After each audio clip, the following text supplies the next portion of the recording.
I'm Joan Nichols. I'm a professor of internal medicine and infectious disease.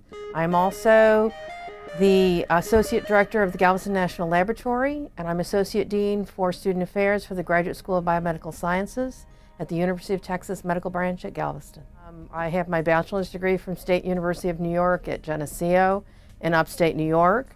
I also received my master's degree in cell biology from the same institution.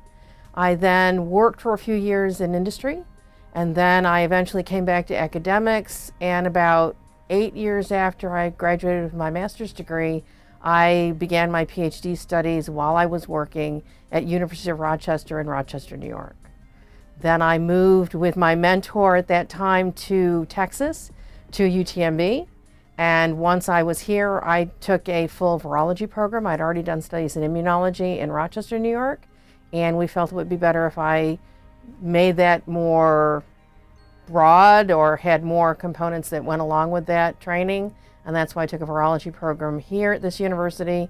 That's what UTMB is known for in terms of infectious disease research. I was invited to do a TED Talk, and TED Talks start about a year from the date they're going to happen, because the team that selects you starts working with you very far away from the date. I traveled to Vienna, Austria, where the meeting was going to be, and then the day before we actually did our presentations, we worked with our coach again.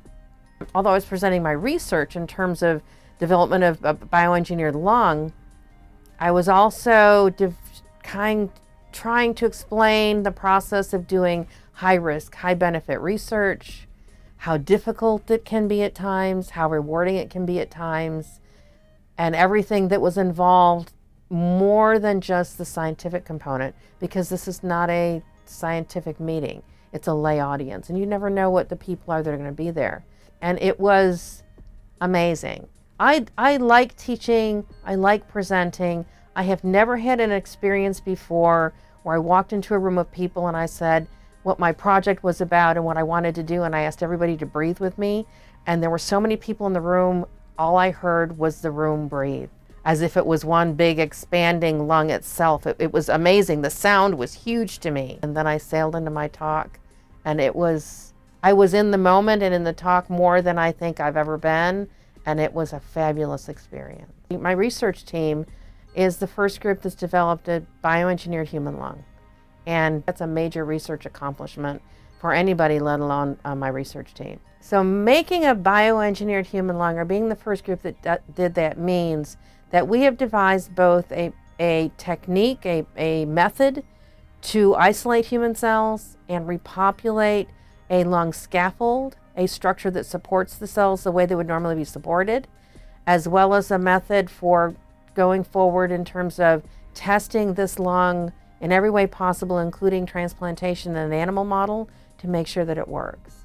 So last year, we actually let people know that we had been doing this work. We've been doing it for 15 years, but we finally got to the point where we actually had results that were impressive enough for us to be excited about them and feel that we had accomplished as much as we could. And this year in April, we'll be transplanting the first engineered lung into an animal model. It's a fully engineered, bioengineered lung that we've created that will go into an animal model, and then we're hoping to be able to evaluate what happens to those tissues after transplantation and how well do they function. The first thing is, don't be afraid of doing things differently. You don't have to do what everybody else did the way they did it to get where you need to be. The second one is pick good mentors, not mentors. I must have 8 different mentors, male and female, that I go to with different pieces of the puzzle that is me, and say, okay, I'm not doing so well here, what would you recommend? Or I've had this offer, how do you feel about it?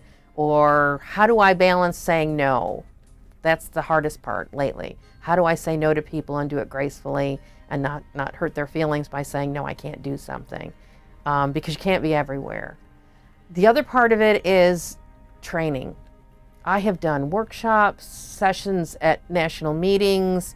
I'm a graduate of the Executive Leadership in Academic Medicine program. It's the ELAM program that's given by Drexel University, which is a year-long program. I recommend doing as much of this kind of career development as you did in terms of your research training or your educational training for the job that you do. Teaching yourself and thinking about yourself as a commodity and changing yourself on a regular basis and learning new things keeps you fresh and makes you a very good leader. I think the issue for all women is the salary gap and the leadership gap. And for me, there was also, in terms of a role model gap for me, because in my courses, I was a chemistry physics major initially, and there were no men in my classes. And my lab partner was a 14-year-old genius who was in college early, and because nobody else would be his partner, he was mine. But there were no women. There were only women support staff. And then over time, the gap in both pay and leadership, and especially in leadership, it starts to really become an issue. This is something that only time is going to change, and my goal has really been to change this experience for the women that follow me. I think this is the same advice I'd give to a woman in a male executive's life. Relationships are partnership. Strong women leaders make strong partnerships and are good partners to be with. They understand give and take, they understand negotiations, they understand the importance of balancing their lives, and they know how to make their partnership work. And I think that's something to just remind people. It takes two people to make a good partnership. And relationships are all about supporting each other. I think that the best person you could find would be a strong male or female leader to support you on the other side.